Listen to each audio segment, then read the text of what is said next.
Tidak cukup diperlihatkan buku catatan kehidupan, rekaman kehidupan. Rekaman kehidupan kita secara utuh sejak terlahir sampai ajal datang merenggut nyawa. Barangkali mirip dengan video sekarang ini, di mana terekam dengan baik seluruh kegiatan kita sejak yang sekecil-kecilnya sampai kepada yang sebesar-besarnya. Untuk kemudian kita pun menerima balasan. In khairan fa khairun wa in syarran fa syarrun. Kalau baik ya baik balasannya, kalau jahat ya jahat juga balasannya. Catatan-catatan kita diberikan. Kalau banyak kebajikannya diberikan di tangan kanan dengan cara yang halus. Kalau banyak kejahatannya diberikan dari sebelah kiri atau dilempar dari belakang. Itulah sebabnya sejak di dunia ini kita sudah mohon kepada Allah. Ketika berwudu membasuh tangan kanan, apa kita bilang? Allahumma a'tini kitabi biyamini wa hasibni hisaban yasira. Ya Allah, berikan saya kitab di tangan kanan, dan kalau saya memang perlu dihisab, hisablah saya yang seringan-ringannya. Tangan kiri berlindung kita kepada Allah, jangan sampai diberikan kitab di tangan kiri atau dari arah sebelah belakang. Wa a'udzubika an tu'tiya kitabi bishimali aw min wara'i zuhri, dari arah sebelah belakang. Na'udzubillah min dzalik. Setelah selesai lewat proses penghisaban, lewat mizan, timbangan, maka yang sudah selesai dihisab itu bergeraklah menuju sirat, jembatan yang terbentang menuju surga melalui neraka. Saudara-saudara, panjangnya perjalanan sirat itu memakan waktu ratusan tahun. Tetapi orang yang lewat di atas sirat pun macam-macam, bergantung amalannya ketika di dunia ini. Ada yang lewat di atas sirat itu kalbarkil khatib, seperti kilat yang menyambar, lep, sudah sampai dia di surga. Cepat bukan main. Ada yang lewat di atas sirat itu seperti orang lari-lari. Ada yang lewat di atas sirat itu seperti orang jalan biasa. Ada yang sambil merangkak, ada yang sambil ngesor, ada yang sambil gelayutan, ada yang selamat sampai ke ujung ke surga, ada yang tergelincir jatuh masuk ke dalam neraka, bergantung amalannya dalam kehidupan di dunia sekarang ini. Tiap kita akan melewati yang namanya sirat ini. Saudara-saudara kaum muslimin yang saya hormati, dengan demikian mereka yang selamat melalui sirat sampai ke terminal akhir surga, mereka yang ketika dihisab ternyata banyak kejahatannya daripada kebaikannya, mereka singgah di dalam neraka. Nah, adapun orang-orang yang beriman menurut ayat Quran dan hadis Nabi itu nanti ada bermacam-macam. Ada orang beriman itu yang dimasukkan surga. Ada orang beriman itu yang dimasukkan ke dalam surga. Ada orang beriman itu yang disebut penduduk surga. Kenapa lain-lain, Pak? Karena waktu di dunia amalannya juga lain-lain. Ada orang beriman yang masuk surga. Ini paling murah tiketnya. Mau masuk surga? Kata Nabi begini, ma min abdin qala la ilaha illallah thumma mata ala dhalik illa dakhalal jannah.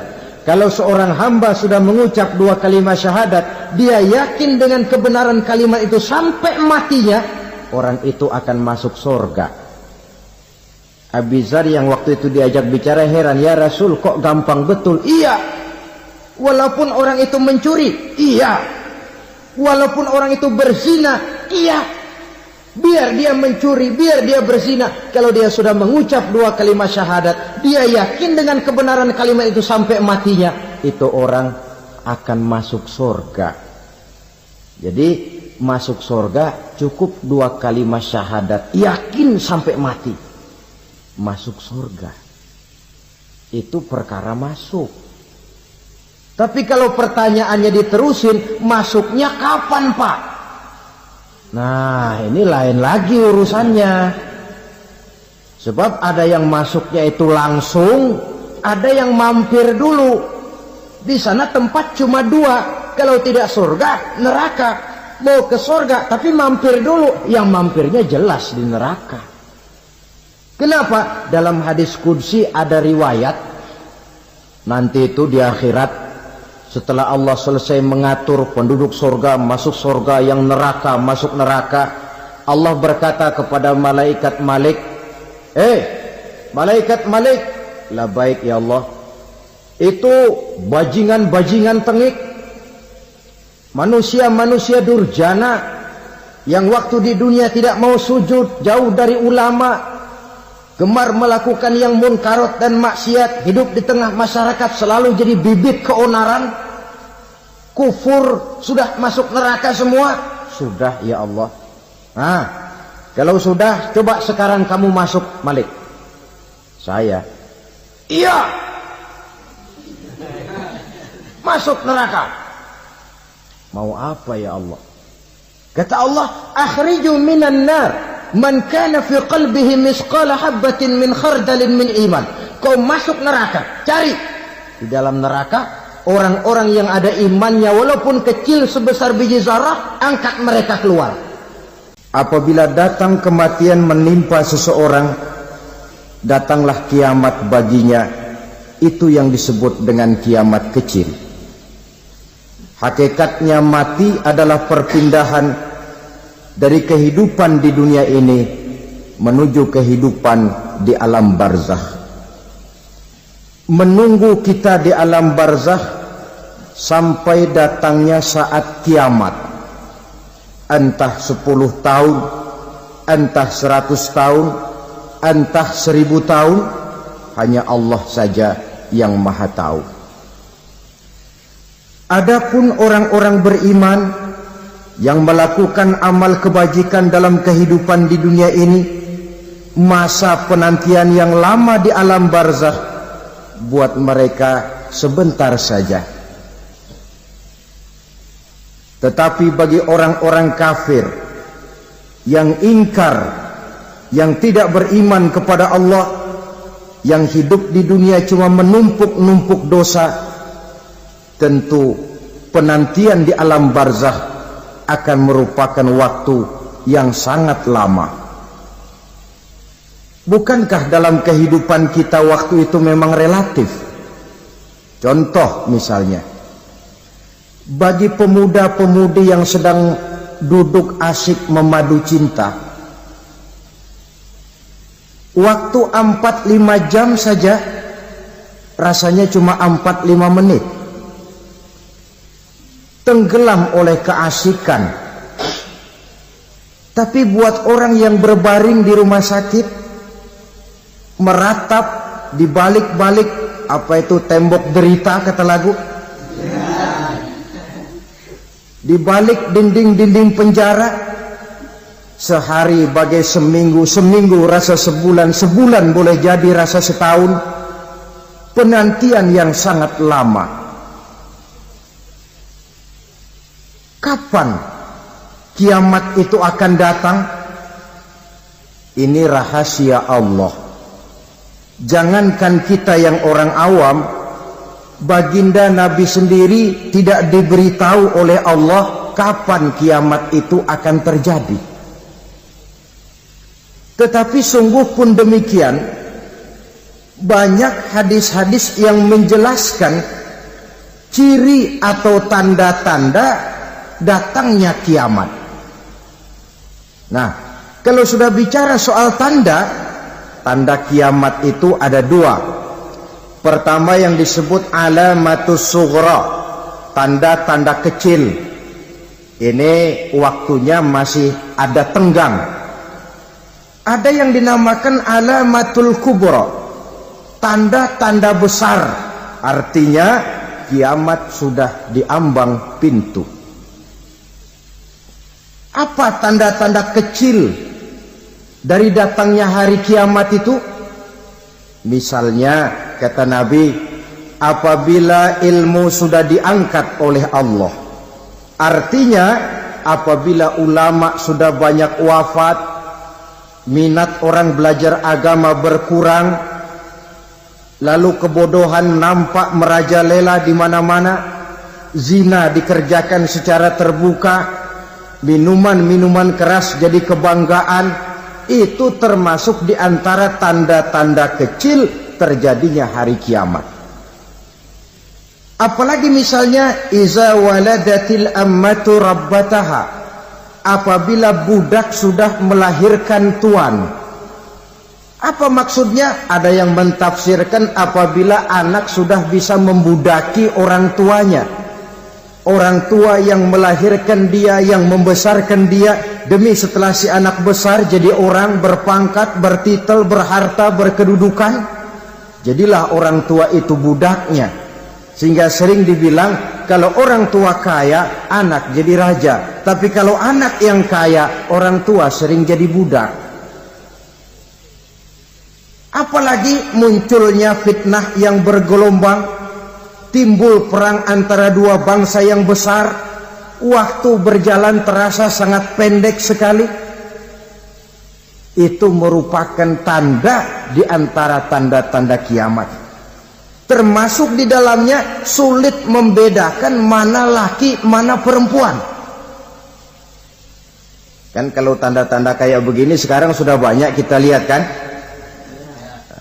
Ulama banyak wafat, penggantinya sulit. Zina dikerjakan berterang-terangan, minuman keras jadi kebanggaan, banyak anak membudaki orang tuanya, sulit membedakan mana laki mana perempuan. Kadang-kadang dari belakang kita lihat perempuan bener, begitu kita colek nengok jenggotan.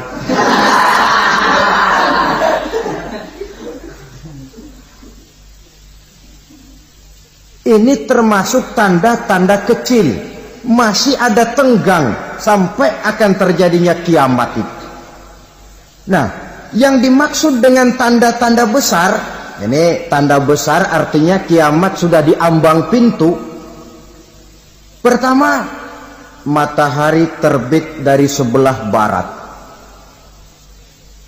Apabila matahari sudah terbit dari arah sebelah barat, tertutuplah sudah pintu taubat. Bersabda Nabi kita, la taqumus sa'atu hatta tatlu'a syamsu min maghribiha. Tidak akan datang hari kiamat sampai matahari terbit dari arah sebelah barat. Fa iza tala'at, manakala matahari telah terbit dari arah sebelah barat, wara'ahan nasu, manusia banyak menyaksikan itu, amanu ajma'un, mereka pun lalu beriman. Yang tadinya kafir, yang tadinya ingkar, yang tadinya membangkang, setelah melihat matahari terbit dari sebelah barat, buru-buru beriman, berlomba-lomba mengucap dua kalimat syahadat. Tapi apa yang terjadi? Kata Nabi, wadzalika hina la yanfa'u nafsan imanuha lam takun amanat min qabl. Hari itu adalah hari yang iman sudah tidak berguna lagi bagi seseorang apabila sebelumnya memang dia tidak pernah beriman. Au kasabat fi imaniha khaira, atau beriman tetapi tidak pernah melakukan kebajikan di dalam keimanannya itu. Hari yang sudah kasib, hari yang sudah terlambat, beriman tidak akan ada gunanya lagi. Ini pelajaran buat kita. Sebelum sang surya terbit dari sebelah barat, sebelum nafas sampai di tenggorokan, artinya pintu taubat masih terbuka. Kalau dua hal itu sudah terwujud, nafas sudah sampai di kerongkongan atau matahari sudah terbit dari arah sebelah barat, tertutuplah sudah pintu taubat. Tak ada lagi gunanya pangkat, jabatan, harta, bahkan beriman pun dalam suasana macam itu. Too late, kata orang Kulon. Sudah terlambat. Matahari terbit dari arah sebelah barat. Itu tanda besar, artinya kiamat sudah di ambang pintu. Lalu apalagi tanda besar? Munculnya Dajjal. Dajjal artinya pendusta-pendusta yang menyesatkan manusia. Ada dua macam Dajjal, saudara. Ada Dajjal kecil. Ini Dajjal kelas teri. Kalau ini sejak zaman Rasulullah sudah ada itu. Tiap zaman ada. Di zaman Rasulullah misalnya ada yang bernama Aswad al-Unsi dari Yaman. Ada yang namanya Musailamah al-Kazzab dari Yamama. Ada yang namanya Ibnu Sayyad dari Madinah. Ini Dajjal di zaman Rasul. Musailamatul Kazzab memproklamirkan diri jadi nabi dia. Di zaman Rasul masih hidup. Ini Dajjal zaman Nabi. Di zaman sahabat muncul Dajjal. Di zaman kita sekarang ini Dajjal pun gentayangan. Dajjal kelas teri. Kerjanya mendustakan manusia, menyesatkan manusia, memalingkan manusia dari jalan yang benar dan diridhoi oleh Allah Subhanahu wa taala. Adapun yang merupakan tanda besar dari datangnya kiamat, Dajjal kelas kakap. Pembohong-pembohong besar yang menyesatkan masyarakat manusia berpaling dari jalan Allah mengikuti jalan mereka. Apa sih ciri Dajjal itu? Kata Nabi dalam hadis Bukhari Muslim, "Inna Dajjala", sesungguhnya yang namanya Dajjal itu yakhruju, satu saat akan muncul mendekati hari kiamat. Wa inna ma'ahu ma'an, si Dajjal ini membawa air. Wanaran, dan juga membawa api. Dua simbol. Di tangan yang satu dia bawa air, di tangan yang satu dia bawa api. Wa ammal ladzi yarahu an-nasu ma'an fanarun. Adapun yang orang banyak lihat air, hakikatnya adalah api. Yang dilihat api, hakikatnya adalah air. Oleh sebab itu, kalau api yang ditawarkan, ambillah air. Kalau air yang ditawarkan, pilihlah api. Maksudnya apa ini? Ini bahasa simbol, saudara-saudara. Dajjal bicaranya seolah-olah untuk kepentingan manusia.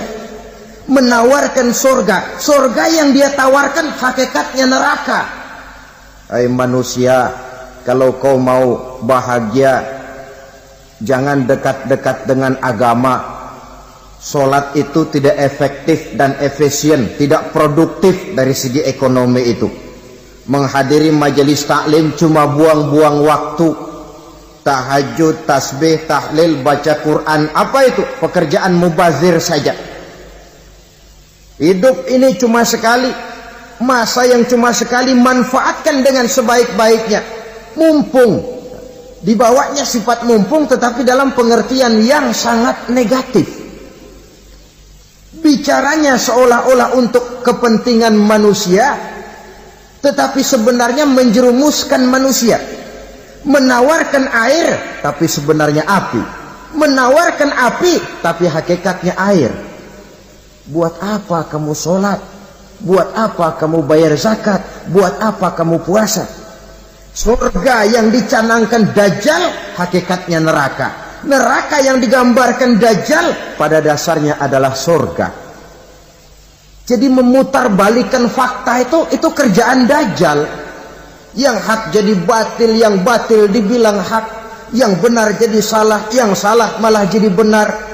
Tuntunan disuruh jadi tontonan, tontonan malah menjadi tuntunan. Itu pekerjaan Dajjal profesinya. Zamannya Nabi Adam, Dajjalnya kan iblis. Betul? Betul. Apa sih gang kerayuan iblis itu? Allah setelah menciptakan Nabi Adam kan bilang, Adam, kau dan istrimu Hawa tinggal di surga ini. Seluruh fasilitas yang ada di surga persilahkan kau nikmati. Satu yang tidak boleh, jangan coba-coba dekati pohon khuldi. Dekat saja jangan, apalagi sampai memetiknya. Datang Dajjal yang namanya iblis ini. Adam, kamu tahu nggak kenapa tidak boleh makan buah khuldi? Ya nggak tahu, pokoknya saya dilarang. Bodoh kamu Dam. Khuldun artinya kekal. Kalau kamu makan itu buah, kau akan kekal di surga buat selamanya. Allah tidak kepengen, maka dilarang kamu makan buah khuldi. Kalau kau ingin kekal di surga Adam, makan saja. Saya bicara begini ini untuk kepentingan kamu Adam. Ini kan ciri-ciri Dajjal. Bicaranya sih seolah-olah untuk kepentingan Nabi Adam, hakikat sebenarnya menjerumuskan Nabi Adam supaya ingkar dan melanggar larangan dari Allah Subhanahu wa ta'ala. Jadi setelah muncul Dajjal, timbul kekacauan-kekacauan di masyarakat. Banyak yang terpengaruh, terpedaya dan terpesona. Termasuk mereka yang memproklamirkan diri jadi nabi. Mereka yang memproklamirkan diri jadi rasul di zaman sesudah Rasulullah wafat, itu adalah Dajjal-Dajjal. Maka saya ingatkan, kalau di zaman kita sekarang ini ada orang ngaku jadi nabi, ada orang ngaku jadi rasul, biar bahasa Arabnya kental, Quran hafal, hadis ribuan hadis hafal, biar pakai serban sampai menyengser ke tanah, bahasa Arabnya fasih, tapi dia mengaku jadi nabi, jadi rasul, kita umat Islam wajib tidak percaya. Wajib untuk tidak percaya. Itulah Dajjal-Dajjal zaman kita sekarang ini. Tidak mustahil mereka datang mempengaruhi orang-orang awam supaya berpaling dari Rasulullah, mengikuti mereka. Nah, di akhir zaman nanti, mendekati hari kiamat, Dajjal ini muncul, Dajjal kelas kakap, menyesatkan masyarakat manusia untuk berpaling dari Islam, mengikuti seruan mereka. Apalagi di antara datangnya kiamat itu, tanda yang besar itu, turunnya Nabiullah Isa Al-Masih, putra Maryam. Menurut berbagai hadis yang sahih, Nabi Isa Al-Masih nanti akan turun lagi. Tidak membawa risalah yang baru, tapi meluruskan risalah Islam ini yang telah banyak ditinggalkan oleh masyarakat. Bahkan ada hadis menjelaskan beliau akan membunuh Nabi, mematahkan kayu-kayu salib, lalu melaksanakan haji dan umrah mengikuti syariat Nabi Muhammad, bukan membawa agama baru.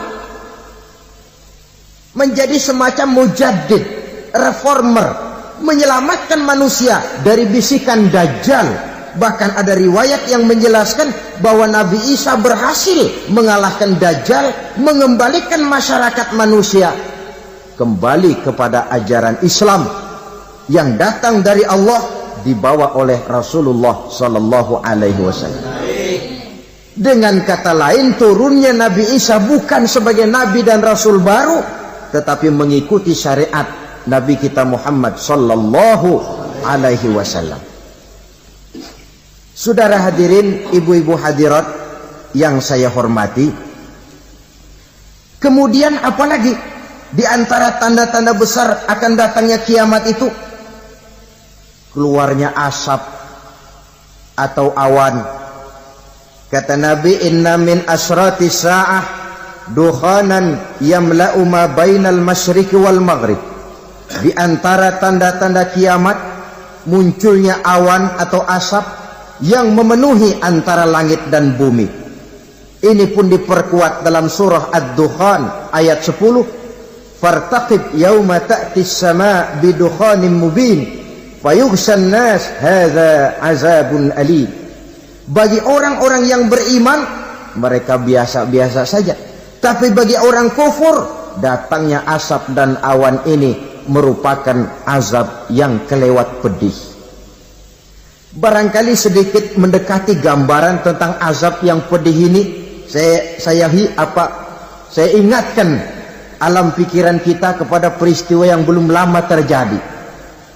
Pernah dengar berita bocornya reaktor nuklir di Chernobyl, Uni Soviet? Pernah dengar? Bocornya reaktor nuklir di Chernobyl yang mengakibatkan ratusan bahkan sangat mungkin ribuan nyawa. Cuma satu reaktor. Bagaimana kalau seluruh cadangan nuklir yang dimiliki oleh para negara adik kuasa ini diledakkan? Bahkan yang konon menurut catatan, cadangan nuklir yang dimiliki bersama oleh Amerika dan Rusia sekarang ini sudah sanggup memusnahkan 6 miliar manusia. 1,5 kali lebih banyak dari jumlah manusia yang nongkrong di permukaan bumi ini. Saudara-saudara hadirin yang saya hormati, lalu saat mendekati hari kiamat, apalagi tandanya? Setelah Nabi Isa wafat, pada saat turunnya yang kedua kali, lalu Allah meniupkan angin sejuk. Semua orang-orang beriman, orang-orang baik wafat, sehingga penghuni bumi ini cuma tinggal lagi terdiri dari orang-orang kafir. Tidak ada lagi di bumi ini yang bisa mengucapkan Allah.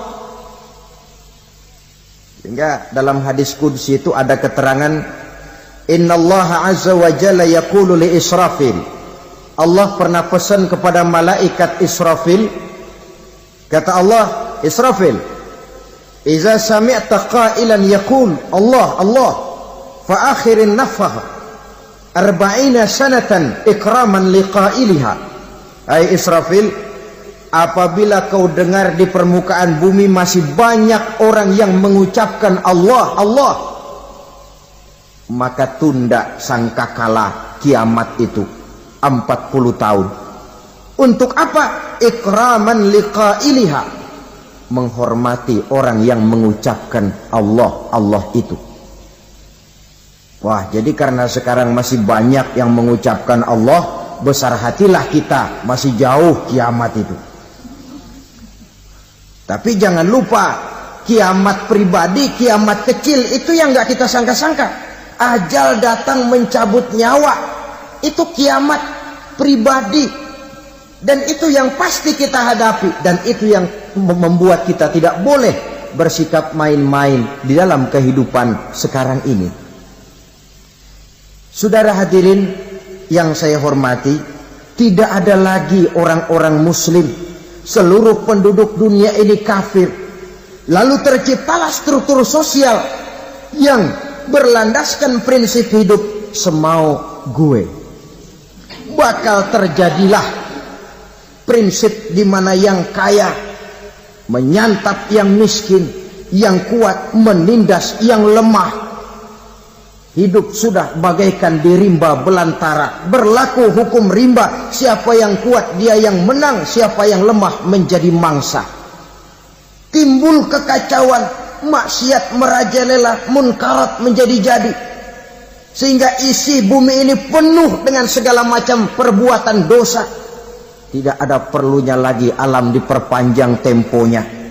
Datang saat yang sudah dijanjikan oleh Allah Azza wa Jalla, maka terjadilah yang disebut kiamat kubra, kiamat besar, kiamat hancur-hancuran.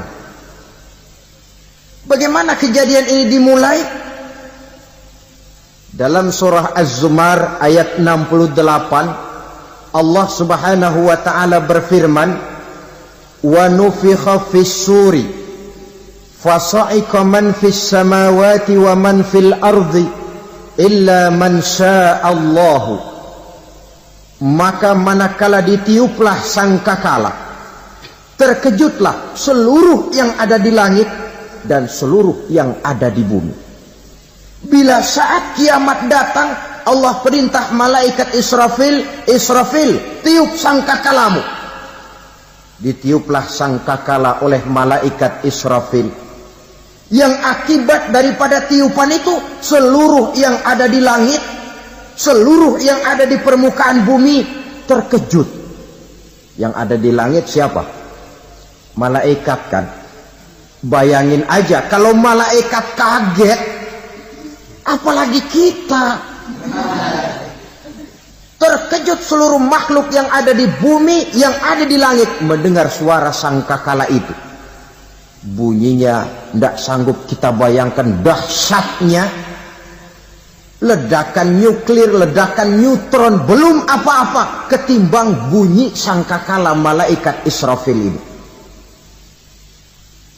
Nah, lalu mendengar bunyi sangkakala ini, gemparlah makhluk, kacaulah alam. Bumi gempa, planet-planet bertabrakan, gunung meletus, air laut tumpah ke darat, angin topan bertiup, halilintar menyambar. Lalu semua yang bernama hidup mati total.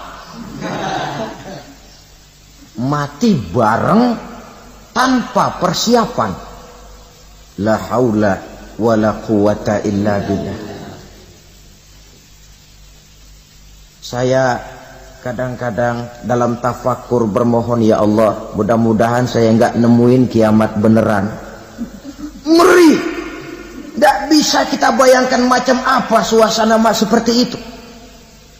Allah saja banyak memberikan gambaran, misalnya Al-Qari'ah, wa mal qari'ah, wa ma adraka mal qari'ah. Kejadian yang menggemparkan. Tahukah kamu apa kejadian yang menggemparkan itu? Yauma yakunun nasu kal farasil mabsus wa takunul jibalu kal ihnil manfus. Pada saat itu manusia berterbangan bagai kupu-kupu. Gunung berterbangan seperti kapas ditiup angin. Gunung saja macam kapas, konon lagi manusia. Kematian total, mulai semut sampai gajah mati,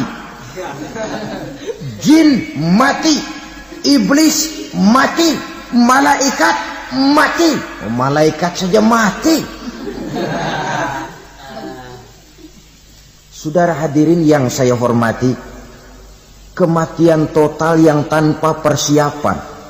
Orang bilang, Pak, kalau mati bareng begitu yang repot malaikat maut dong ya. Cabut sana, cabut sini. Itu kalau menurut logika kita, mestinya begitu menurut logika. Tapi logika juga yang bilang nggak perlu serepot itu. Sebab untuk mematikan listrik di wilayah DKI, di wilayah Jakarta, nggak perlu tiap rumah didatengin matiin ya lama. Cukup dari kantor pusatnya saja PLN tekan satu tombol, gelaplah seluruh Jakarta. Saudara hadirin yang saya hormati, kematian total. Lalu setelah kematian total, planet-planet juga mati, dalam arti tidak bergerak dan beredar. Angin mati, dalam arti tidak bertiup. Air mati, dalam arti tidak ada riak gelombang. Pokoknya semua mati. Kullu nafsin za'iqatul maut. Semua yang bernafas mati. Dalam ayat lain, kullu man 'alaiha fan. Semua yang ada di permukaan bumi fana. Yang kekal cuma Allah Subhanahu wa ta'ala. Yang paling belakang mati malaikat maut dan malaikat Israfil. Tapi mati juga sesuai dengan janji Allah. Menurut hadis Bukhari Muslim dari Abi Hurairah, masa tenggang waktu antara kematian total pada tiupan sangkakala pertama dengan proses kebangkitan pada tiupan sangkakala kedua 40 lamanya. Tidak dijelaskan oleh Abi Hurairah 40 jam, apa 40 hari, apa 40 tahun. Hadis-hadis cuma menyebutkan 40 saja. Sunyi alam, yang tinggal cuma Allah saja lagi. Ketika itu Allah berseru-seru, katanya, limanil mulkul yauma, siapa para penguasa hari ini? Mana itu raja-raja dan penguasa yang dulu mengaku jadi Tuhan? Fir'aun, mana Fir'aun sekarang? Yang dulu jadi raja, merasa berhasil, sombong, lalu tidak mau turun-turun dari kekuasaannya, sampai kepada puncak kekurang ajarannya mengangkat diri jadi Tuhan. Mana itu Fir'aun? Namrus, mana sekarang Namrus? La ilaha illa ana, ternyata tidak ada Tuhan lain selain daripada aku, kata Allah. Proses kemudian, saudara-saudara, turunlah hujan dari langit. 40 lamanya hujan itu. Tidak jelas juga 40 jam atau 40 hari. Setelah air turun membasahi, datanglah tiupan sangkakala yang kedua. Semua yang bernama mati bangkit dari kuburnya masing-masing. Ini yang disebut Yaumul Ba'thi, hari kebangkitan. Allahu Akbar. Pada saat kita bangkit dari kubur kita masing-masing, kumpul di padang mahsyar namanya. Bayangin aja, saya sendiri nggak sanggup bayangin. Manusia sejak zaman Adam sampai zaman kiamat kumpul bareng di tempat sama. Berapa banyaknya itu?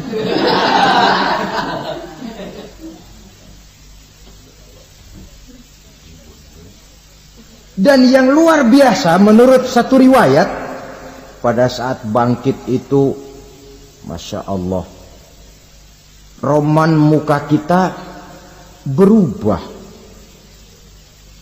disesuaikan dengan amalan kita waktu di dunia ini.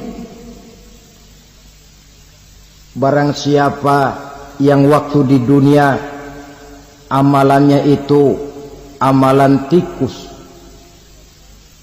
di akhirat nanti dia bangkit dari kubur, mukanya seperti muka tikus.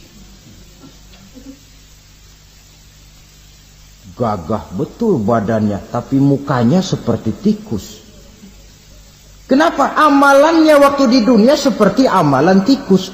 Apa amalan tikus itu? Suka ngegeragoti barang yang sudah disimpan rapi-rapi. Orang sudah simpan uang rapi-rapi, simpan perhiasan rapi-rapi, digeragoti oleh tikus. Maling-maling, pencoleng-pencoleng, koruptor-koruptor, itu nanti di akhirat nanti kita lihat mukanya seperti muka tikus. Oh, ini waktu di dunia suka nyolong, mukanya seperti muka tikus. Barang siapa yang waktu di dunia ini amalannya itu amalan macan, dia akan bangkit nanti mukanya seperti muka macan. Apa amalan macan? Macan itu amalannya menang-menangan. Orang yang mau menang saja nggak mau mengalah. Coba lihat di hutan, kenal hutan nggak?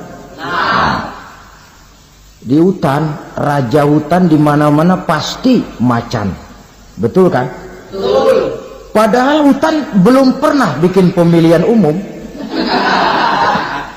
Tapi macan tidak peduli ada pemilihan umum apa tidak, pokok saya raja. Sebab apa? Macan jadi raja itu bukan karena benar, tapi karena kuat jadi raja.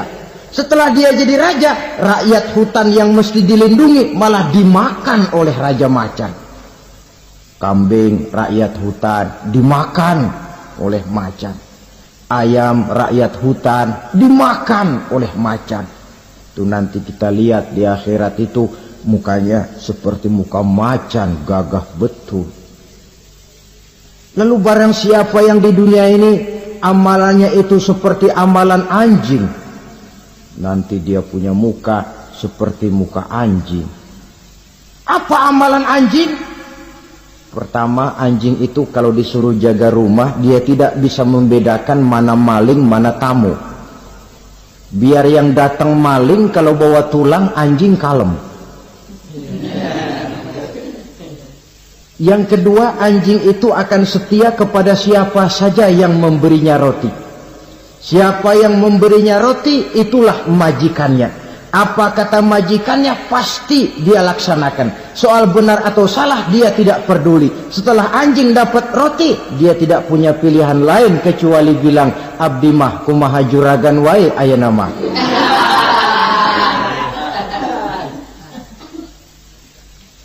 Saudara hadirin yang saya hormati, berkumpul di padang mahsyar, tiap orang sibuk dengan persoalannya masing-masing. Matahari waktu itu didekatkan oleh Allah, panas luar biasa. Ada yang saking panasnya itu mencucurkan peluh keringat sampai sebatas mata kakinya. Ada yang keringatnya sampai sedengkulnya, ada yang keringatnya sampai sepusatnya, ada yang keringatnya mengalir sampai sebahunya. Ada yang kelelap oleh keringatnya sendiri, sementara orang di sampingnya enggak apa-apa. Bergantung lagi amalan dia waktu di dunia ini. Saudara-saudara, sebagian orang dalam kepanikan padang mahsyar berombong-rombong datang mereka menghadap Nabi Adam. Ya Adam, anta abal bashar. Hai Adam, Tuhan adalah bapak moyang manusia. Kami sebentar lagi akan disidang, dimintakan pertanggungan jawab. Tolonglah kami, hai Adam. Kata Nabi Adam, jangankan nolongin sampean, saya sendiri tanggung jawab di hadapan Allah. Ketika dulu tidak boleh makan khuldi, saya serobot. Sudahlah, urus diri masing-masing saja, nafsi. Begitu kata Nabi Nuh, begitu kata Nabi Ibrahim. Tiap orang bertanggung jawab sendiri-sendiri. Ketika itulah saudara-saudara, nikmatnya menjadi umat Nabi besar Muhammad sallallahu alaihi wasallam. Sebab apa? Walaupun menurut abjad kita ini umat paling belakang, kan paling belakang kita ini toh, karena Nabi Muhammad adalah Nabi akhir.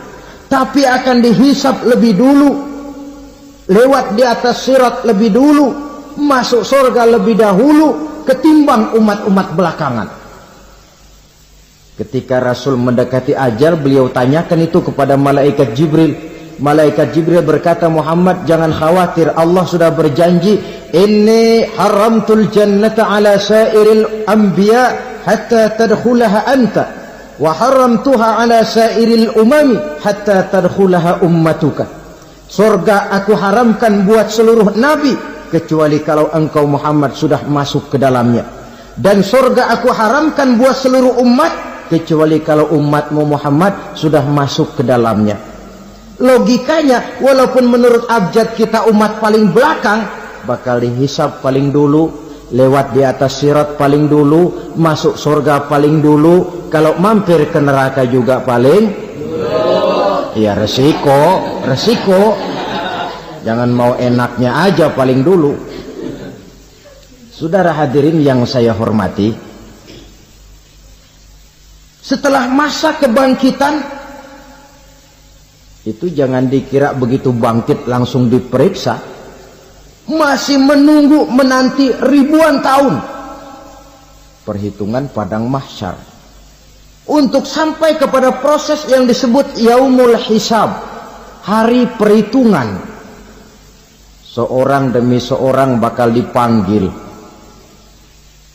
Bayangkan saja, kita se-RT saja di absen, kadang-kadang perlu waktu lama. Ini manusia sejak zaman Nabi Adam sampai datang hari kiamat, satu demi satu disidang di hadapan Qadhi Rabbul Jalil. Status sosial copot sudah waktu itu. Yang pernah jadi hartawan di situ tidak lagi kelihatan kehartawanannya.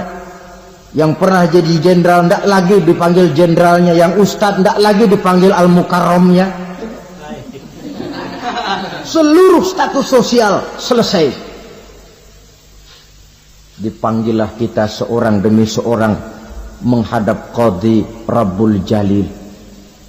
Bagaimana proses penghisaban itu? Pertama, proses tanya jawab. Di antaranya ada hadis menyatakan, lan tazula qadama 'abdin yaumal qiyamah hatta yus'ala an arba'i khisalin. Besok di hari kiamat tidak akan bergeser telapak kaki seorang hamba sampai dia ditanya lebih dulu tentang 4 persoalan. Tentang ilmunya. Kemana ilmu itu diamalkan?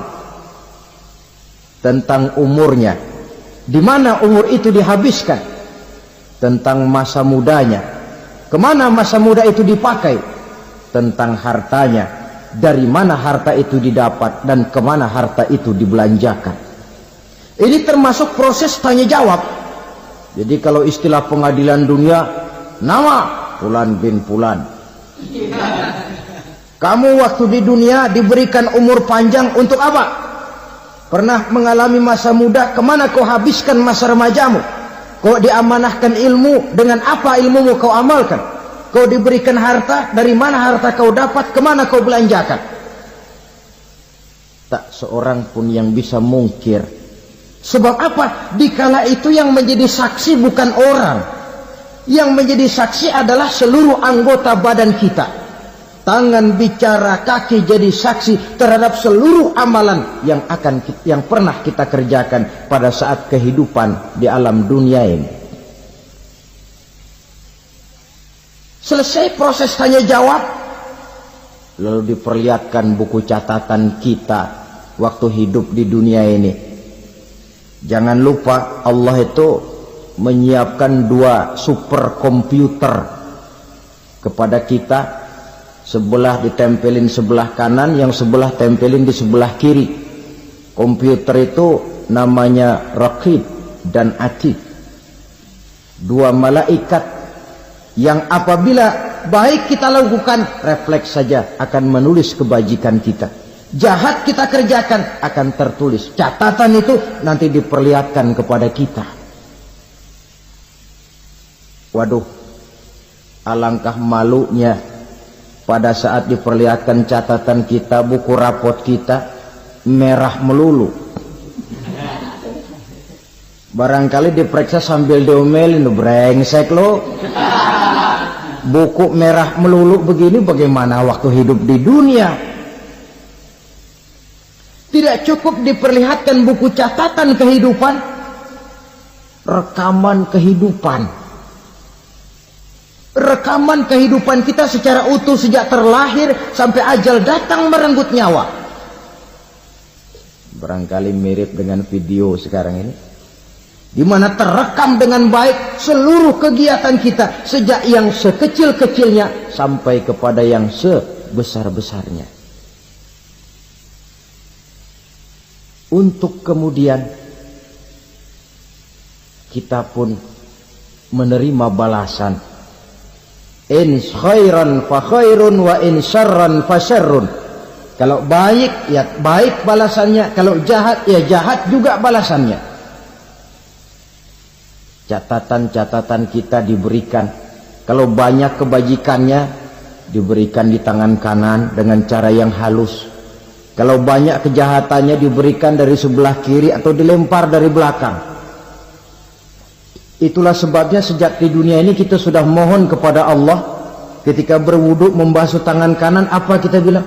Allahumma a'tini kitabi biyamini wa hasibni hisaban yasira. Ya Allah, berikan saya kitab di tangan kanan, dan kalau saya memang perlu dihisap, hisaplah saya yang seringan-ringannya. Tangan kiri berlindung kita kepada Allah, jangan sampai diberikan kitab di tangan kiri atau dari arah sebelah belakang. Wa a'udzubika an tu'tiya kitabi bishimali aw min wara'i zuhri, dari arah sebelah belakang. Na'udzubillah min dzalik. Setelah selesai lewat proses penghisaban, lewat mizan, timbangan, maka yang sudah selesai dihisab itu bergeraklah menuju sirat, jembatan yang terbentang menuju surga melalui neraka. Saudara-saudara, panjangnya perjalanan sirat itu memakan waktu ratusan tahun. Tetapi orang yang lewat di atas sirat pun macam-macam, bergantung amalannya ketika di dunia ini.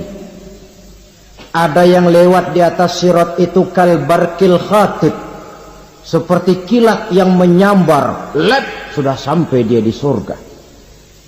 Cepat bukan main.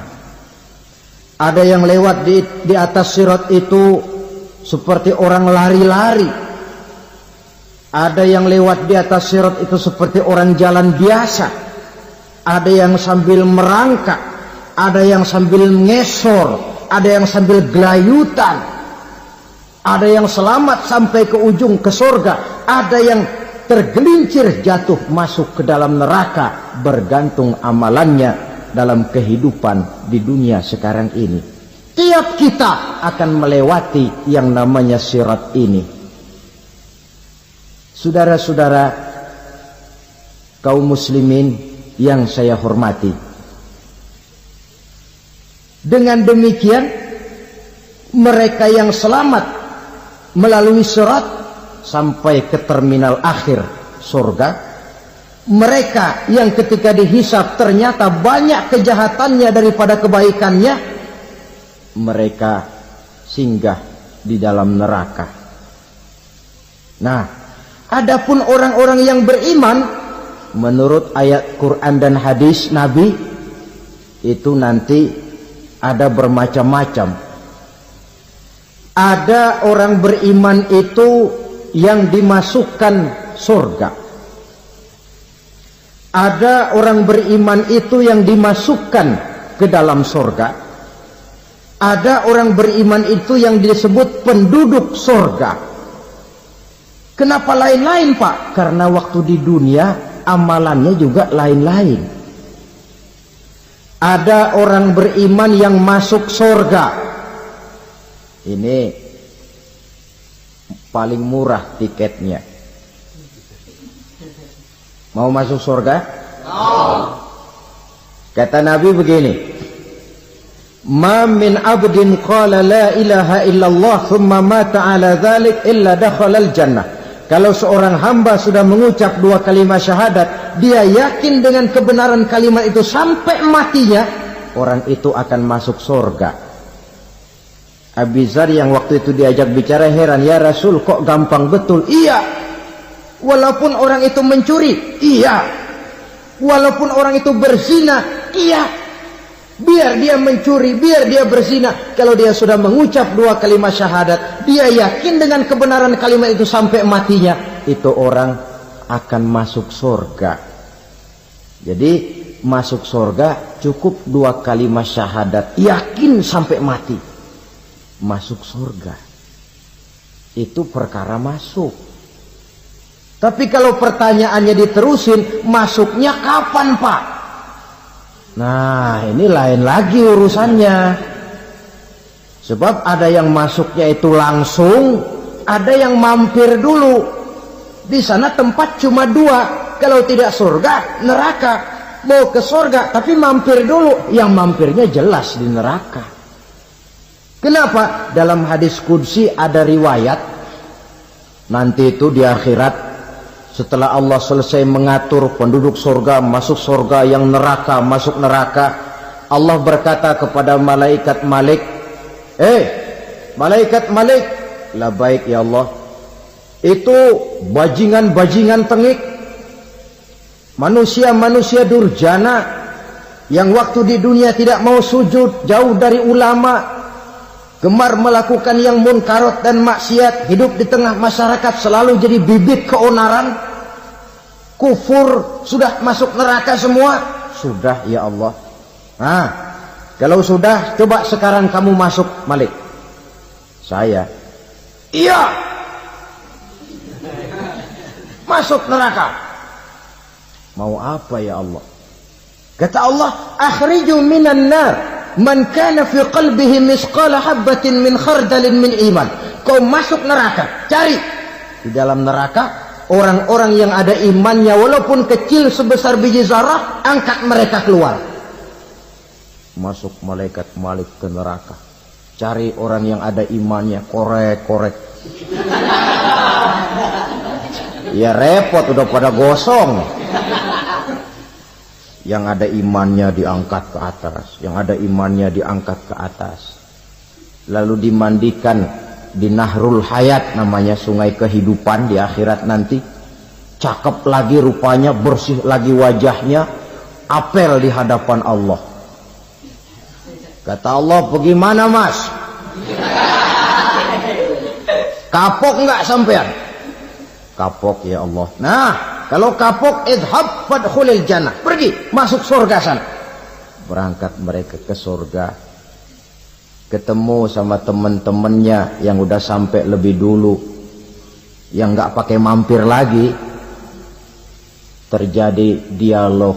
Kata teman-temannya yang udah pada nyampe duluan, mas, iya, emang baru sampai? Saya baru sampai. Memang mampir di mana dulu mas? Kita sudah lama sampai di surga. Saudara buka surah Al-Muddathir ayat 34-35. Ma salakakum fis saqar? Kenapa kamu mampir di neraka Saqar? Qalu lam nakum minal musallin. Mereka menjawab, kami mampir di neraka Saqar mas, gara-gara dulunya kami waktu di dunia tidak pernah sholat. Tidak pernah sholat? Tidak pernah. Karena rumahnya dekat masjid, cuma dekat doang mas. Sholat mah enggak saya. Enggak pernah ngasih makan fakir miskin, enggak pernah hadir di majelis taklim, pendeknya enggak pernah melakukan kebajikan. Maka saya pun mampir di neraka Saqar. Untung betul saya punya iman mas, sedikit. Waktu hidup di dunia dulu saya pernah mengucap 2 kalimat syahadat. Sekali-kalinya waktu mau kawin. Masya Allah. Untung saja kawin. Kalau nggak kawin polos.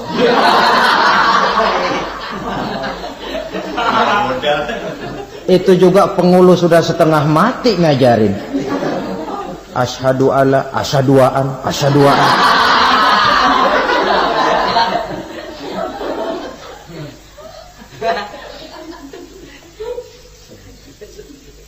Ini namanya masuk surga, ada mampir dulu. Ada pula orang mukmin itu yang dimasukkan surga. Namanya dimasukkan kan terima beres. Saya masuk ke rumah, jalan sendiri, cari tempat sendiri. Saya dimasukkan ke dalam rumah, terima beres, pokok ada di dalam, itu dimasukkan namanya. Nggak pakai mampir. Tapi tentu tiketnya lebih mahal ketimbang yang pertama tadi. Apa kata Allah? Innal ladzina amanu wa amilus solihat la ukaffiranna anhum sayyi'atihim wa la udkhilannahum jannah. Sesungguhnya orang-orang yang beriman kemudian beramal soleh, kami hapuskan segala dosa dan kesalahannya, kami masukkan mereka ke dalam surga. Lihat ayatnya, Allah yang memasukkan, kita yang dimasukkan. Tidak pakai transit, tidak usah mampir. Cuma tidak cukup syahadat, tidak cukup amanu, tapi diiringi dengan wa'amilus salih. Iman, amal. Tidak cukup syahadat, lalu dibuktikan dia sholat, dia zakat, puasa, lalu dia melakukan berbagai macam kebajikan. Ini yang menyebabkan dia tidak pakai mampir di tempat yang bernama Sakor. Lalu ada pula orang mukmin itu yang disebut penduduk sorga. Wah, ini sudah VIP ini. Ashabul Jannah, penduduk sorga. Siapa mereka? Kata Allah, innal ladzina amanu summa istaqamu fala khaufun alaihim wala hum yahzanun ulaika ashabul jannah hum fiha khalidun. Sesungguhnya orang-orang yang beriman lalu istiqamah, tetap dalam melaksanakan perintah Allah, tidak goyang, tidak labil tapi stabil, istiqamah, mereka tidak takut dan tidak bersedih hati. Merekalah penduduk sorga. Iman, istiqamah. Tidak punya duit, sembahyang. Banyak duit, sembahyang. Miskin, sembahyang. Kaya, tetap sembahyang. Istiqamah. Kadang orang kalau susah rajin ke masjid, banyak duitnya ngelihat masjid melengos. Itu yang dibilang waktu miskin hamba Allah, setelah kaya jadi hamba harta. Bergeser, tidak ada nilai istiqomahnya. Saudara-saudara, dengan begitu penduduk neraka itu dua. Ada penduduk permanen, ada penduduk yang semi permanen. Yang semi permanen orang-orang beriman yang mempunyai dosa besar. Mereka masuk ke neraka untuk menerima azab sesuai dengan dosanya. Bila selesai masa azab itu, mereka akan diangkat untuk ditempatkan kembali ke dalam surganya Allah Subhanahu wa ta'ala. Nah, dikala itulah saudara-saudara, ada yang disebut syafaat dari Rasulullah Sallallahu Alaihi Wasallam. Tapi tentu jangan lupa, syafaat ini ibarat kain menambal dia. Kita punya kain bolong-bolong sedikit, syafaat yang menambal. Solat kita ada kurang dikit, sedekah kita ada campur riak dikit, amalan kita ada tidak karena Allah dikit, kita berharap syafaat. Jadi biarlah kain masih bolong-bolong, yang penting punya kain. Tapi kalau kainnya tidak ada, yang ditambal apanya? Sholat tidak, puasa tidak, zakat tidak, berharap syafaat saja. Ya, terlalu berlebihan itu.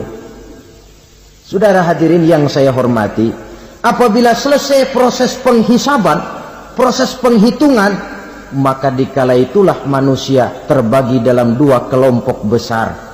Fariqun fil jannah wa fariqun fis sa'ir. Sekelompok orang-orang beruntung yang masuk ke dalam surga, dan sekelompok lagi masuk ke dalam neraka. Akan memakan waktu untuk menceritakan sifat surga dan neraka, tapi insya Allah pada kesempatan pertemuan lain saya sampaikan. Namun sebagai gambaran umum cukuplah saya sampaikan sebuah hadis qudsi. Allah jelaskan, a'dadtu li'ibadiyas salihin ma la 'ainun ra'at wa la uzunun sami'at wa la khatara fi qalbil bashar. Aku sediakan buat hamba-hambaku yang soleh, yang tidak pernah terlihat oleh mata, tidak pernah terdengar oleh telinga, dan belum pernah terdetik dalam hati manusia. Jadi kenikmatan surga belum pernah dilihat mata, belum pernah didengar telinga, belum pernah terdetik dalam hati. Pedihnya azab neraka belum pernah terlihat mata, belum pernah terdengar telinga, belum pernah terdetik dalam hati. Saudara hadirin yang saya hormati, oleh karena itu sebagai uraian akhir daripada kiamat ini, marilah sama-sama kita memanfaatkan hidup dengan sebaik-baiknya, supaya jangan timbul penyesalan di hari kemudian nanti. Maksud utama daripada diutusnya Rasulullah Sallallahu Alaihi Wasallam ke alam ini tidak lain adalah untuk memperbaiki akhlak manusia. 14 abad yang lalu, dari sebuah kota kecil yang tidak ada dalam peta, lahir satu proyek raksasa, proyek memperbaiki akhlak manusia.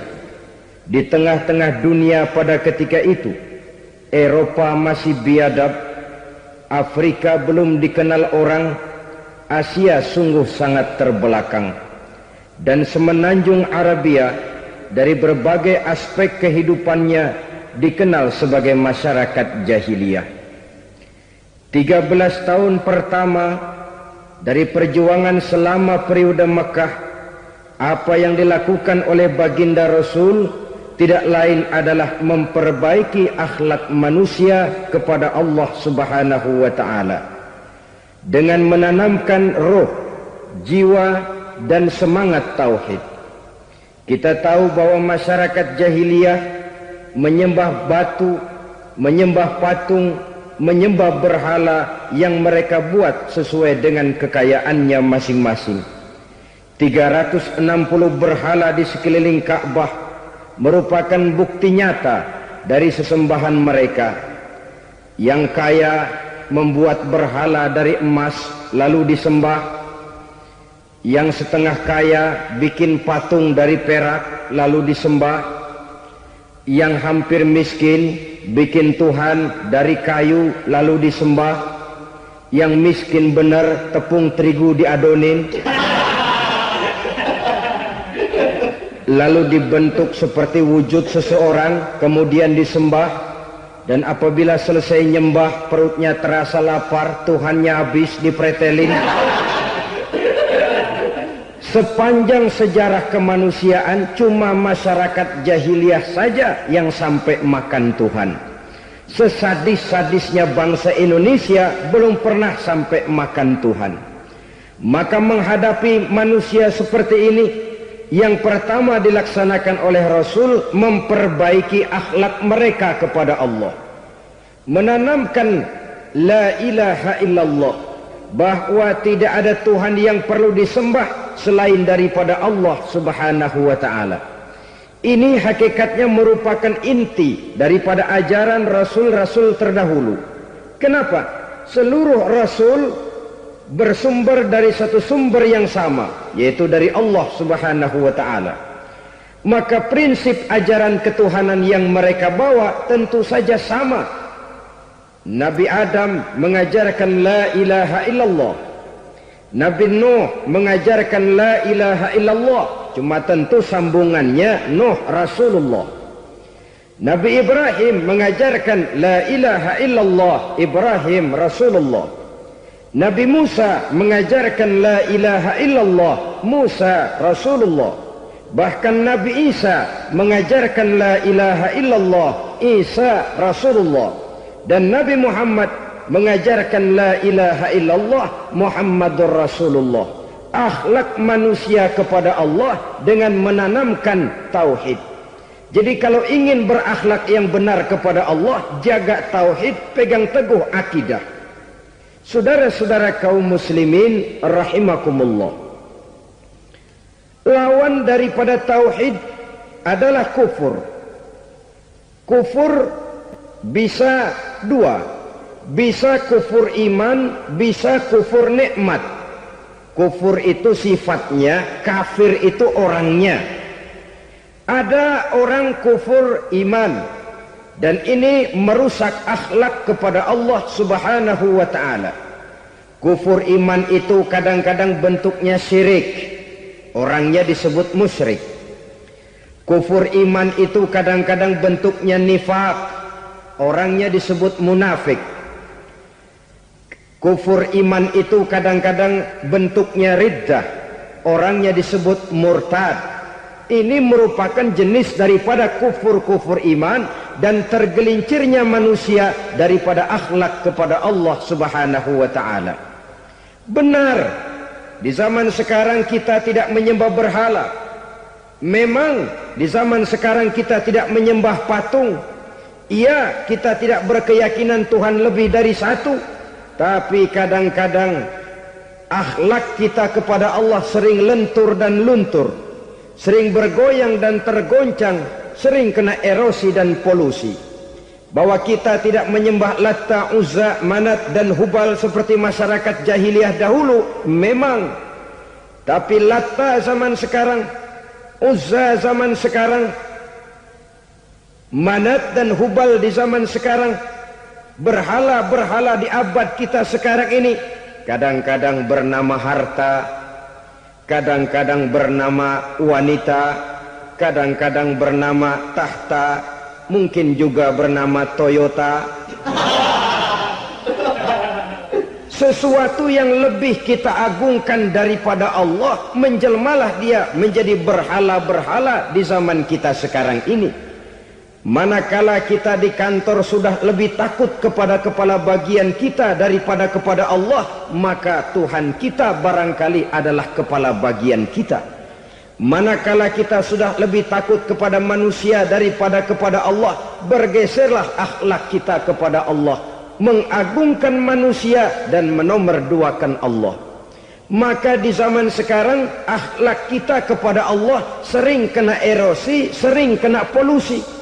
Mungkin karena sulitnya lapangan kerja, tingginya tensi ekonomi, persaingan hidup yang makin tajam, sulitnya mencari lapangan kerja, orang kadang-kadang nekat, sedikit pertimbangan, picik pandangan, mudah melakukan potong kompas, sehingga terjadilah perbuatan-perbuatan yang memelencengkan akhlak kita kepada Allah Subhanahu wa ta'ala.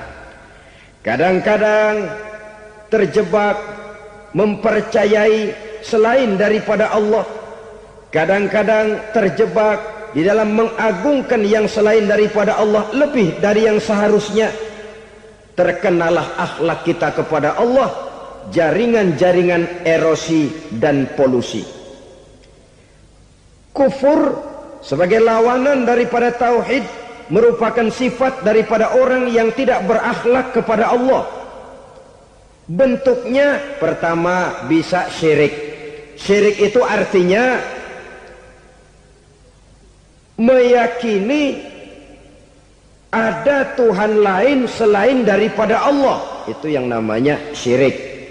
Jadi percaya Tuhan ada, cuman Tuhannya kelebihan. Itu yang disebut syirik, dan itu merupakan cerminan dari akhlak yang rusak kepada Allah Subhanahu wa ta'ala. Berkeyakinan Tuhan lebih dari satu, berkeyakinan bahwa Tuhan itu beranak atau diperanakkan, atau mengagungkan sesuatu sama dengan Allah, atau menjadikan yang selain Allah sebagai tujuan akhir daripada perjalanan kehidupan ini, maka itu sudah terjebak kita dalam musyrik. Dan syirik satu dosa yang tidak berampun.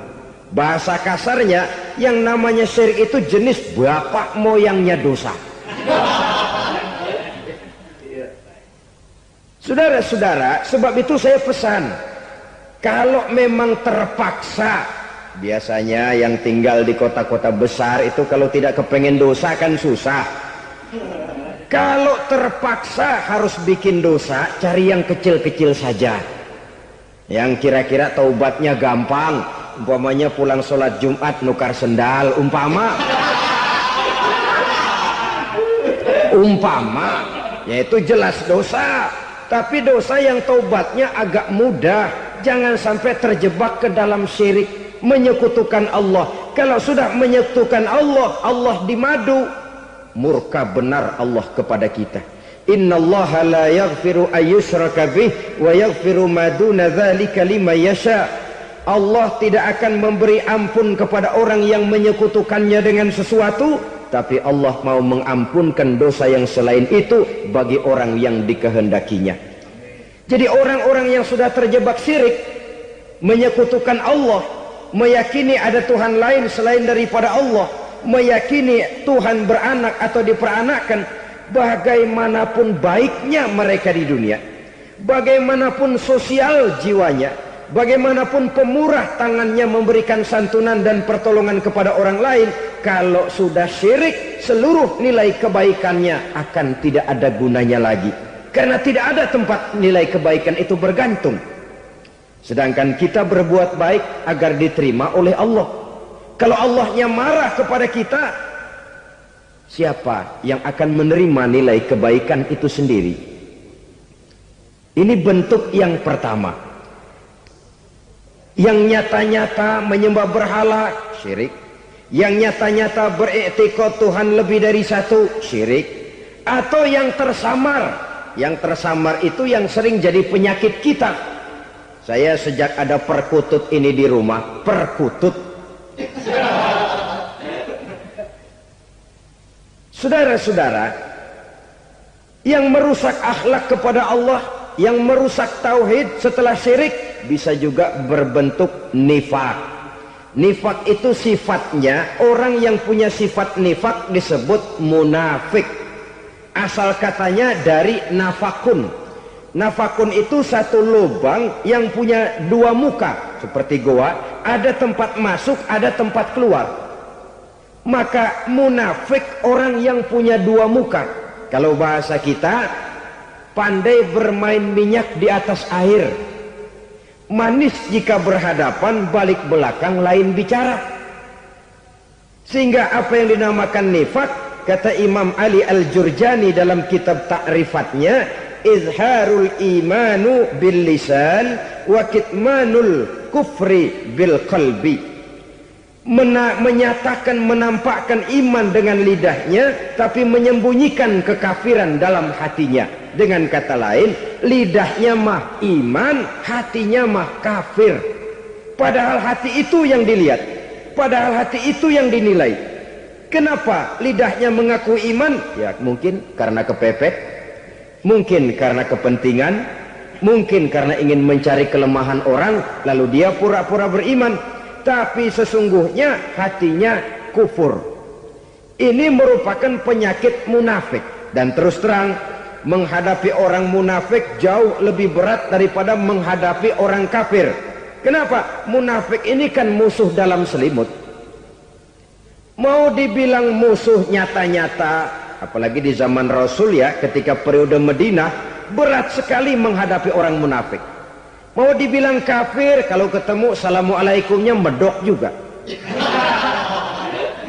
Mau dibilang mukmin, di belakang ngegerundel, nyari-nyari penyakit, nyari-nyari lantaran, mencari-cari gara-gara. Kalau kafir jelas kafirnya, kalau musyrik jelas musyriknya. Tapi munafik, di depan kita dia mengaku beriman, di belakang kita dia caci maki kita. Maka demikian rupa watak orang munafik Allah benci betul. Sampai dalam Quran orang munafik itu divonis innal munafikin fid darkil asfal minan nar. Orang-orang munafik di dasar jurang neraka yang paling bawah, keraknya neraka. Saudara-saudara kaum muslimin rahimakumullah. Sebab munafik sangat berbahaya. Membahayakan umat, membahayakan agama. Di depan kita mereka ngaku pura-pura beriman. Kalau pidato luar biasa, memuji agama setinggi langit, menampakkan seolah-olah dia orang yang dekat dengan agama. Saudara-saudara, agama penting, agama mutlak. Tapi yang ngomong begitu agamanya apa? Remeng-remeng. Cuma sekedar lipstick, cuma sekedar dekorasi, cuma sekedar kamuflase buat ngibuli orang lain. Dia mengaku beragama, mengatakan agama mutlak, menganggap agama penting, seolah-olah memperhatikan benar tentang tatanan kehidupan beragama, tapi sebenarnya di hatinya tidak lebih berkecamuk penyakit-penyakit kufur. Maka sifat munafik ini termasuk menodai tauhid, artinya merusak akhlak kita kepada Allah Subhanahu wa ta'ala. Sifat yang ketiga yang juga merusak akhlak kita kepada Allah dinamakan riddah.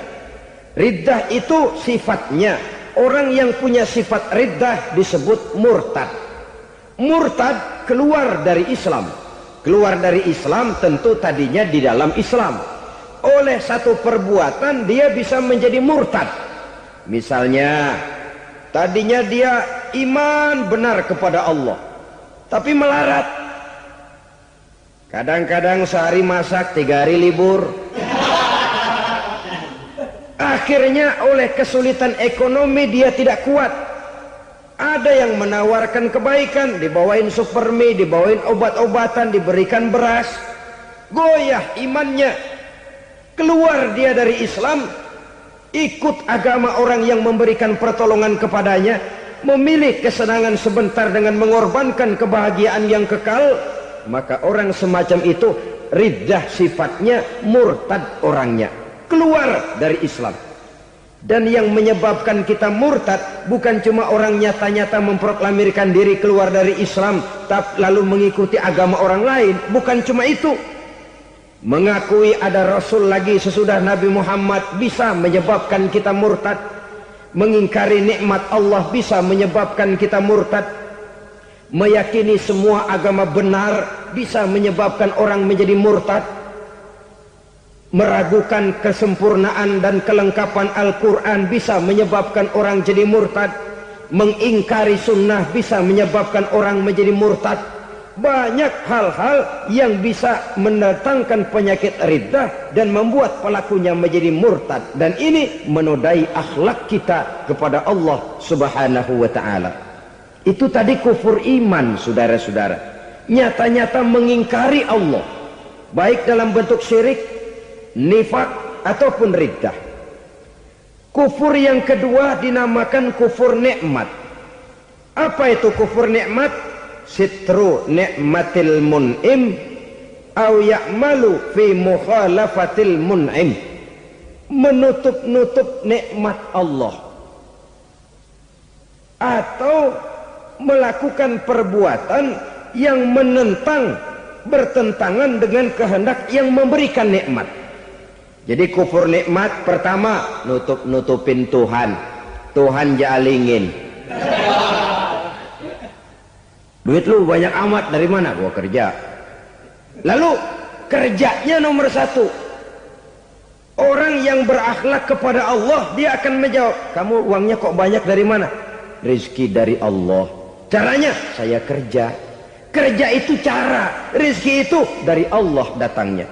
Bukankah di zaman sekarang kita sering terpleset? Ini merupakan cerminan dari rapuhnya akhlak kita kepada Allah Subhanahu wa ta'ala. Karena usaha saya memang, karena saya peras keringat banting tulang, tentu. Tapi sadarkah kita bahwa sepanjang yang bisa kita lakukan cuma berusaha, peras keringat banting tulang, pergi pagi pulang sore? Tapi bisakah kita memastikan hasil usaha kita? Apalagi yang paling dekat, misalnya saja yang sungguh-sungguh di luar jangkauan kemampuan kita, soal rezeki, soal jodoh, soal maut. Kitakah yang mengatur? Kitakah yang menentukan? Subhanallah. Manusia sungguh tidak berdaya menghadapi tiga hal paling pokok ini. Rezeki, kita cuma bekerja. Kitakah yang menentukan? Tidak. Kita berusaha saja, rezeki belum pasti dapat. Apalagi kalau kita tidak berusaha. Jangan terjebak dalam fatalisme. Belum perang udah nyerah. Emang dasar rezeki datangnya dari Tuhan, gak usah kerja. Dan ntar juga kalau dia datang. Dari mana datangnya? Kerja saja belum tentu dapat rezeki, apalagi kalau tidak kerja. Yang jelas usaha perlu kepastian, itu urusan Allah. Ini akhlak kepada Allah Subhanahu wa ta'ala. Jodoh juga begitu. Kita berusaha, kita berupaya, Allah menghendaki lain jadinya. Maut juga begitu. Siapa sih yang pengen ngadepi maut? Siapa sih yang pengen mati? Siapa sih yang pengen ketemu malaikat Israel? Tidak seorang pun kalau ditanya, kecuali mereka yang putus asa ya. Kalau otaknya masih normal, mau mati mesti belakangan dulu dikit. Tapi yang satu itu, saudara, kalau dia sudah datang, tenaga mana yang bisa menolak? Kalau dia sudah berkunjung, kekuatan mana yang bisa menghindar? Kalau dia sudah ingin bertemu, kemana kita bisa melarikan diri? Manusia sepanjang yang dia lakukan hanya berusaha, tapi kepastian, ketentuan dari Allah Subhanahu wa ta'ala. Orang yang kufur nikmat, nutupin Allah. Dia merasa rezekinya adalah mutlak peras keringatnya. Seolah-olah Allah nggak punya peranan apa-apa di situ. Oh, ini kan saya bisa rumah begini karena saya kerja keras. Oh, ini mobil saya begini, saya kerja keras. Beras keringat banting tulang keras.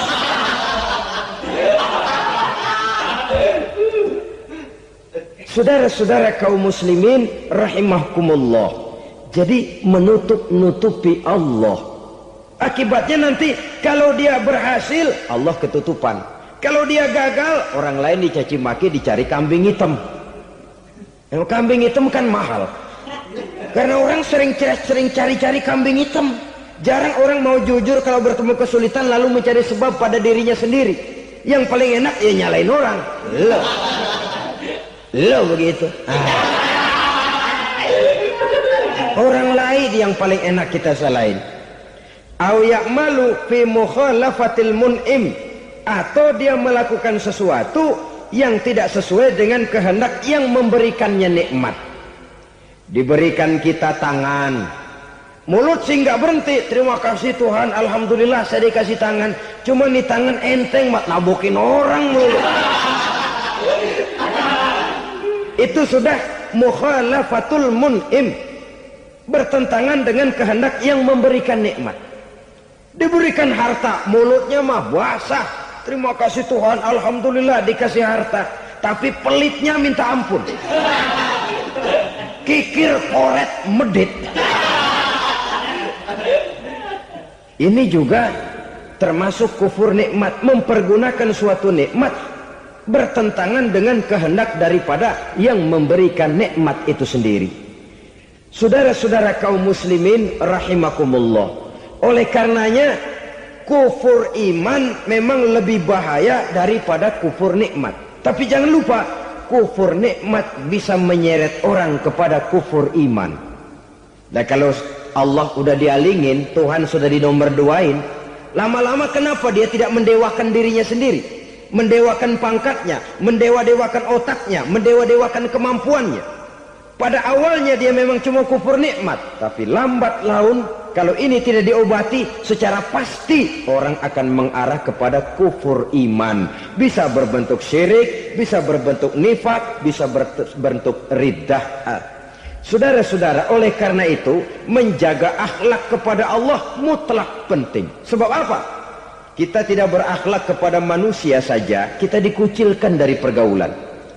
Kalau kita tidak berakhlak kepada Allah, dikucilkan oleh Allah.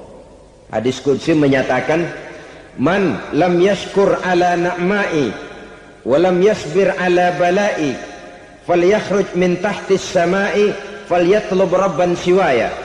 Kata Allah, siapa orang yang tidak mau bersyukur terhadap nikmat yang aku berikan kepadanya dan tidak mau sabar terhadap ujian yang aku berikan kepadanya, falyakhruj min tahtis samai, persilahkan saja keluar dari kolong langitku, waliyatlub rabban siwaya, tolong cari Tuhan lain selain daripada aku. Murka Allah, diusir, cuman gak kedengeran aja. Siapa yang tidak mau syukur terhadap nikmatku, siapa yang tidak mau sabar terhadap ujian yang aku berikan kepadanya, persilahkan keluar dari kolong langitku ini, cari Tuhan lain selain aku. Dan langit Tuhan yang punya, Tuhan kita lawan, diusir dari kolong langit, mau pindah ke kolong mana?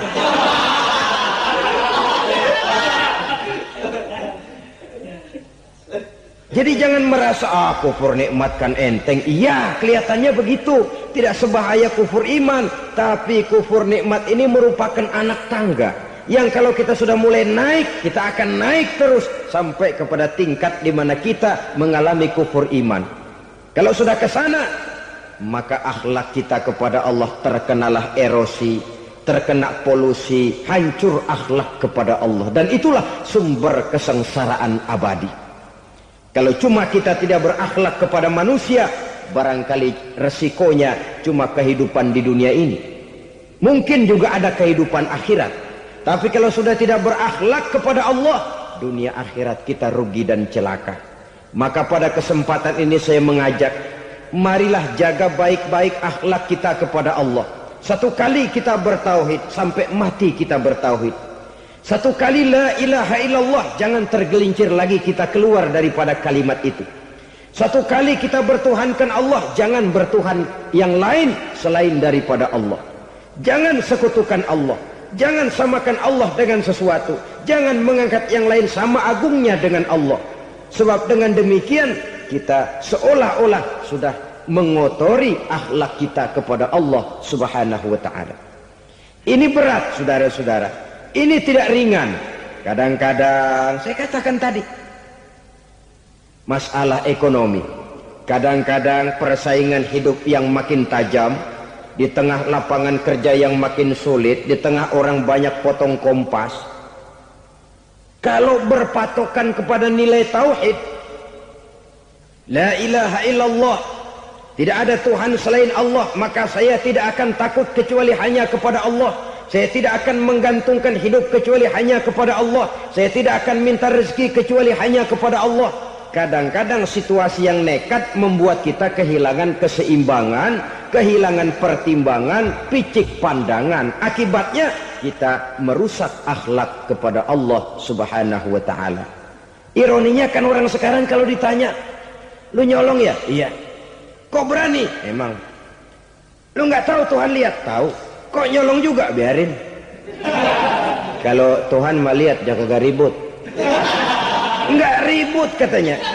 Kalau orang lihat, 2 orang saja tahu, geger kelurahan. Ini kan sudah mendustai dirinya sendiri, sudah merusak akhlaknya kepada Allah Subhanahu wa ta'ala.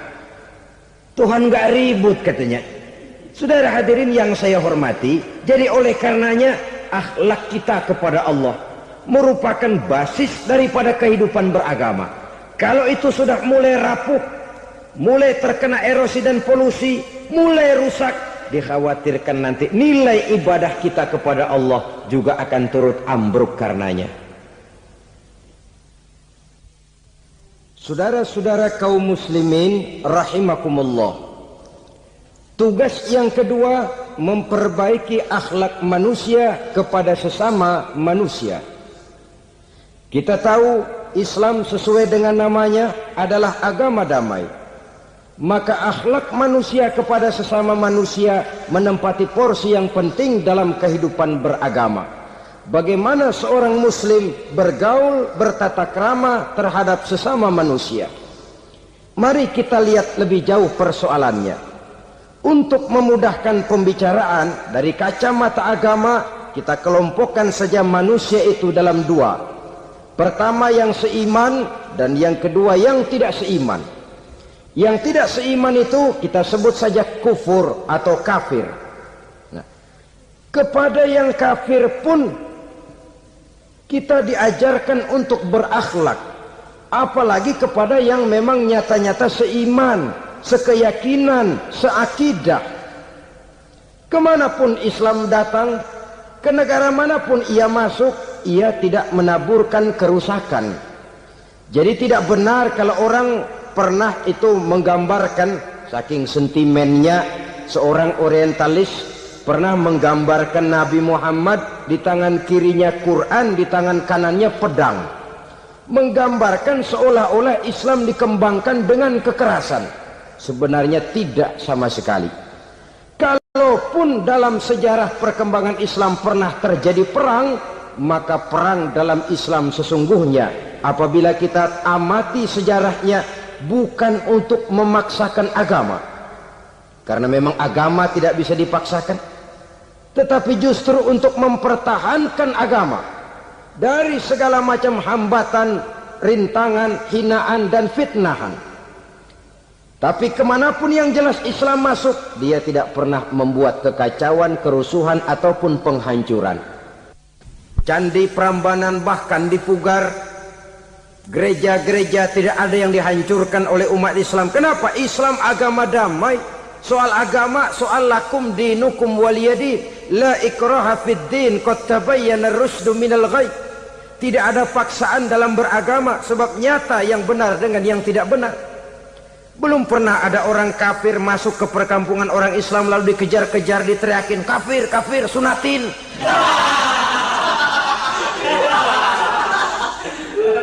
Belum pernah. Kenapa? Islam menghormati orang lain agama. Nah, yang kafir ini macam-macam, saudara. Ada kafir harbi, Nah, ini kafir kerok. Ini kafir yang nyata-nyata memproklamirkan permusuhan kepada umat Islam, nyata-nyata mengganggu ketenangan umat Islam. Kafir yang seperti ini yang boleh diperangi. Misalnya kita mau sembahyang Jumat dijagain, nggak boleh sembahyang Jumat, getok palanya. Kafir harbi artinya tantangan perang datang dari mereka, bukan kita yang mulai, mereka yang buka front. Prinsipnya umat Islam tidak boleh mencari-cari musuh, tapi pun tidak boleh lari kalau ketemu musuh. Musuh jangan dicari, ketemu jangan lari. Karena itu kesan seolah-olah umat Islam ini teroris, umat Islam ini destroyer, umat Islam ini sering menimbulkan keonaran, kerusakan. Sungguh satu fitnahan yang sangat keji. Umat Islam adalah umat yang cinta damai. Islam di masa perkembangannya masuki Eropa melalui Selat Gibraltar, Jabal Tariq, memasuki Spanyol. Islam tidak pernah meruntuhkan gereja. Islam tidak pernah membunuh orang-orang Nasrani. Bahkan